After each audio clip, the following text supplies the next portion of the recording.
Pada bagian kelima, ini akan dibahas tools-tools yang mungkin secara umum digunakan begitu ya di manajemen kualitas.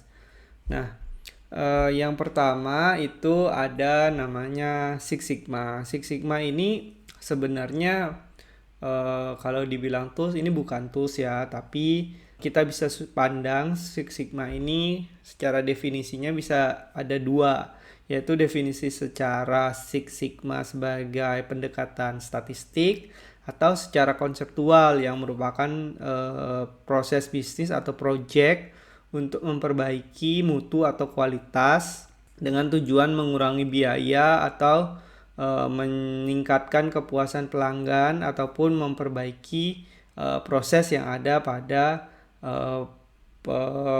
proses atau mengurangi variasi yang ada pada proses-proses di bisnis yang kita lakukan begitu. Nah, kalau secara statistik, Six Sigma ini berarti sebuah proses itu harus menghasilkan tingkat kecacatan atau tingkat rusak begitu ya, kurang dari 3,4 produk cacat dalam 1 juta proses. Jadi ketika proses ini kita amati 1 juta kali, maka maksimum terjadi kecacatan untuk sebanyak 3,4 kali saja begitu ya. Itulah pendekatan Six Sigma secara statistik. Nah, kalau secara project, sebuah proses bisnis untuk melakukan perbaikan begitu. Jadi dari definisi tersebut, Six Sigma juga sering dikatakan bahwa tujuannya adalah zero defect begitu ya, karena saking kecilnya atau saking sedikitnya. Kemudian konsep Six Sigma ini sebenarnya diprakarsai awalnya oleh Motorola pada tahun 1980-an. Nanti pada pengembangannya Six Sigma sering didampingi dengan secara prinsip itu Six Sigma itu tujuannya adalah mengurangi variasi, karena dengan variasi yang stabil pada proses diharapkan tidak terjadi bottleneck yang mungkin bisa menjadi penyebab produksi ataupun proses penghasilan barang itu terhambat. Namun metode-metodologi yang diimplementasikan pada Six Sigma ini itu semua harus data driven begitu ya. Kemudian juga perlu validasi terhadap datanya. Jadi ketika mau ditentukan atau mau diimplementasikan harus ditentukan dulu output seperti apa yang diharapkan. Kemudian inputnya itulah yang akan menentukan output tersebut seperti apa. Jadi Six Sigma itu biasanya diimplementasikan pada input-input ataupun proses-proses yang kritikal begitu terhadap output yang ingin kita hasilkan.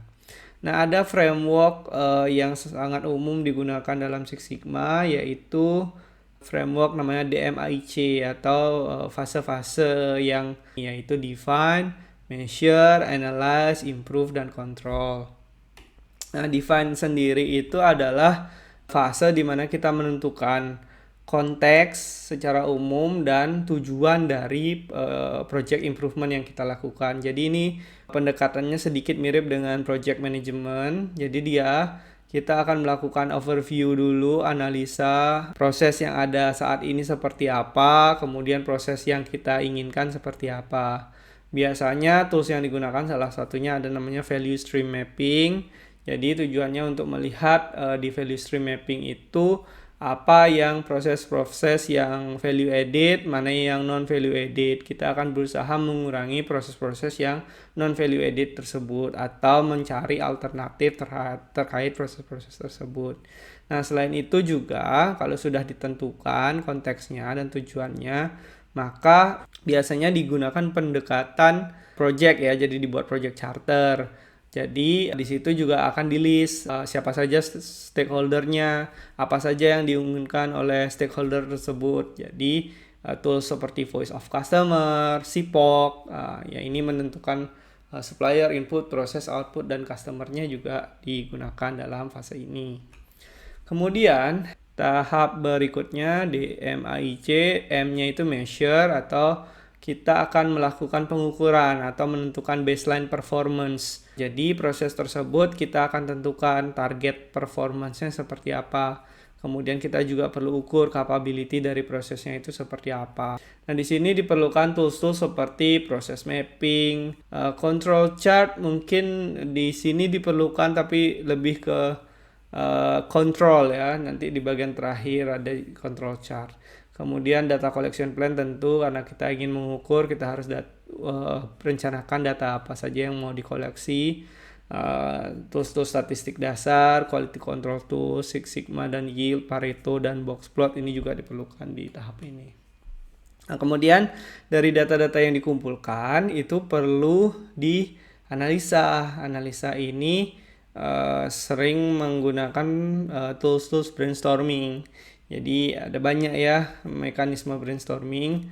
Kemudian dicari apa sih penyebab permasalahan-permasalahan yang muncul. Nah, di sini dia berperan tools seperti Ishikawa atau fishbone diagram untuk melihat faktor-faktor utama yang menyebabkan suatu hal begitu ya. Ya, kalau di sini biasanya ya problemnya yang di fishbone kan begitu. Kemudian dari situ juga sering digunakan tools 5Y atau untuk mencari root cause dari permasalahan tersebut. Kemudian ya scatter plot juga digunakan ya untuk menganalisa hubungan antara suatu variabel dan FMEA yaitu failure mode and effect analysis. Jadi ini lebih menganalisa kegagalan dan seberapa besar impact kegagalan tersebut. Nah, ini tools-tools seperti ini ada banyak sekali. Jadi kita tidak akan bahas semuanya, tapi beberapa akan kita lihat contohnya di belakang begitu ya. Kemudian tahap berikutnya ada namanya improve. Nah, tahap improve inilah mengimplementasikan rencana yang kita buat begitu di tahap analyze.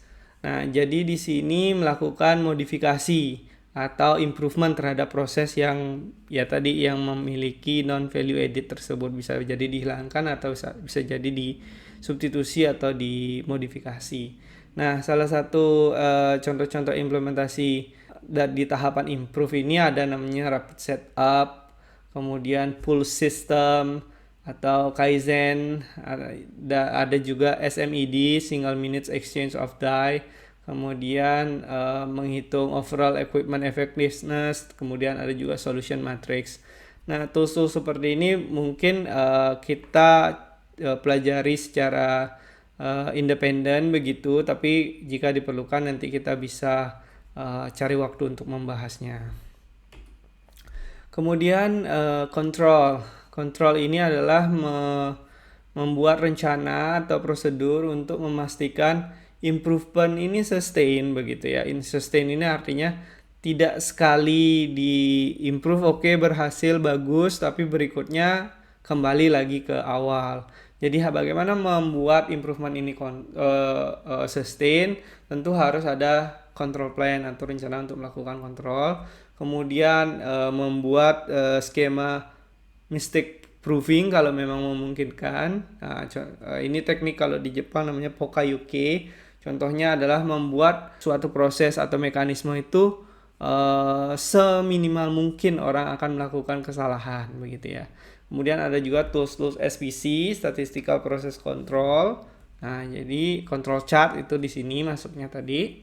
Dan juga kalau memang sudah sesuai dengan apa yang diharapkan hasilnya, jadi ya tentu baiknya dilakukan atau dibuat standard operating procedure atau standarisasi lah, atau juga bisa disebut dengan dokumentasi. Nah, ini adalah beberapa tools yang mungkin dikenal sebagai basic dari quality tools ya. Ada 7 basic quality tools. Nah, ini sering juga di webinar-webinar gitu teman-teman bisa lihat bahwa tools ini sering diperkenalkan. Jadi yang pertama ada namanya check sheet atau checklist gitu ya. Ya, ini untuk kalau di manajemen kualitas tentu untuk melakukan pencatatan pada bagian mana atau pada waktu berapa, variabel apa yang biasanya terjadi cacat begitu ya. Nah, ini berguna ketika proses divine ataupun measure begitu. Jadi pengukuran berapa data-data yang di mana biasanya terjadi permasalahan. Nah, fishbone diagram itu bentuknya seperti ini. Biasanya untuk menganalisis permasalahan, kemudian di breakdown berdasarkan faktor-faktor utama yang menyebabkan, kemudian di breakdown lagi menjadi faktor-faktor yang lebih detail. Kemudian ada scatter chart di mana untuk melihat hubungan begitu ya antara satu variabel dengan variabel lain. Ada yang mempunyai korelasi atau hubungan positif, artinya ketika kita variabel satu bertambah, nilai variabel yang lainnya itu juga ikut bertambah. Ada yang berkorelasi negatif atau ya ada juga yang tidak berkorelasi. Jadi ketika kita tahu suatu variabel berkorelasi, tentu kalau kita ingin merubah variabel ini atau melakukan improvement di variabel tersebut, kita harus memperhatikan dengan hal-hal atau variabel-variabel lain yang saling terkorelasi. Nah, flowchart ini sering digunakan untuk nanti di akhir ketika membuat standar atau SOP begitu ya. Jadi untuk memastikan ketika kita sudah membuat improvement ini terdokumentasi dengan baik. Jadi semua orang karena flowchart ini adalah general language begitu ya untuk mendefinisikan proses atau step by step prosedur. Ini dilakukan untuk mengurangi ambiguity dari kalau kita tulis dengan kalimat yang penjelasan begitu bisa saja diartikan secara berbeda oleh pembacanya. Jadi flowchart dapat digunakan untuk mengurangi kesalahan tafsir dari sebuah prosedur.